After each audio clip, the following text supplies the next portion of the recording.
تو آج کا مسئلہ ہے کہ نمازی نماز پڑھتے ہوئے کوئی آواز نکالتا ہے تو اس سے نماز کیا فاسد ہوگی یا نہیں۔ تو اس کا شرعی مسئلہ یہ ہے کہ اگر نمازی نماز پڑھ رہا ہو تو اس کو چھینک آئی اور چھینک آنے کی وجہ سے اس سے آواز نکلی۔ آواز نکلنے کا مطلب صرف آواز نکلنا نہیں بلکہ آواز سے کچھ حروف ادا ہو، مثلا اف، آ، اس طرح کے حروف کوئی لفظ بن جائے تو اس سے اگر وہ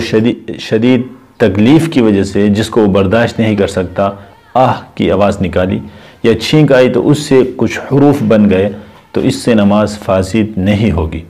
لیکن اگر کوئی غم ہے، اس کو تکلیف ہے، اس تکلیف کو یاد کر کے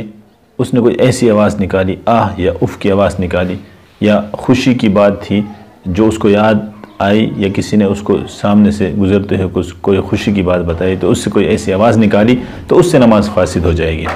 اور یہ چونکہ حروف تہجی کی ترتیب میں ہم مسائل بتا رہے ہیں تو الف ہی سے یہ آواز کا مسئلہ تھا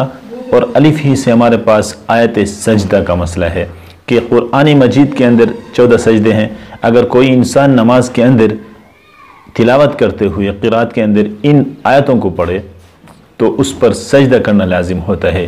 ایک ہی سجدہ کرنا اس پر لازم ہوتا ہے۔ وہ اپنے سجدہ کر کے پھر سیدھا کھڑا ہوگا، چاہے وہ فرض نماز ہو، اپنی کوئی نماز پڑھ رہا ہے، تراویح پڑھ رہا ہے۔ ہمارے ہاں عام طور پر یہ سمجھا جاتا ہے کہ یہ تراویح کے اندر ہی ہوتا ہے۔ تراویح کے علاوہ بھی فرض نماز میں، فجر کی نماز میں، ظہر کی نماز میں، عشاء کی نماز میں، کسی نماز میں بھی ان آیاتوں کی تلاوت درست ہے جہاں جہاں سجدے کی آیتیں آتی ہیں، لیکن اس وقت بھی سجدہ کرنا لازم ہوتا ہے۔ لیکن اس کے لیے مسئلہ یہ ہے کہ اگر کوئی آدمی سجدے کی آیت پڑھے تو سجدے کی آیت پڑھ کے اس سے آگے 3 آیتیں پڑھنے سے پہلے سجدہ کرے۔ اگر اس نے 3 آیتیں پڑھ لی اس کے بعد جو ہے اس کا سجدہ کیا تو یہ درست نہیں ہے، یہ قضا سجدہ شمار ہوگی، اس پر تاخیر کی وجہ سے سجدہ سہو لازم ہوگا۔ اگر اس نماز کے اندر وہ سجدہ سہو نہیں کرے گا تو اس نماز کو دوبارہ پڑھنا لازم ہوگا۔ اور الف ہی سے ہمارے پاس مسئلہ جو ہے وہ افضل مسجد کا ہے کہ افضل مسجد کون سی مسجد ہے۔ آدمی ایک محلے میں رہتا ہے، اس محلے کے اندر چاروں طرف ہر جگہ مساجد ہیں تو سب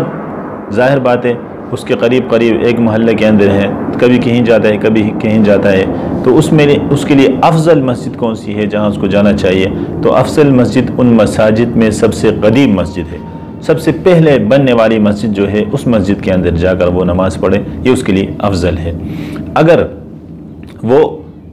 قدیم ہونے میں سارے برابر ہیں، ایک ہی وقت میں ساری مسجدیں بنی ہوئی ہیں، تو ایسی صورت میں ان میں جو سب سے بڑی مسجد ہے جامع مسجد اس میں جا کر وہ نماز پڑھے۔ اگر اس میں بھی سارے برابر ہیں تو پھر جو مسجد اس کے لیے قریب ہے اس مسجد میں جا کر نماز پڑھنا اس کے لیے بہتر اور افضل ہے۔ وآخر دعوانا ان الحمد للہ رب العالمین۔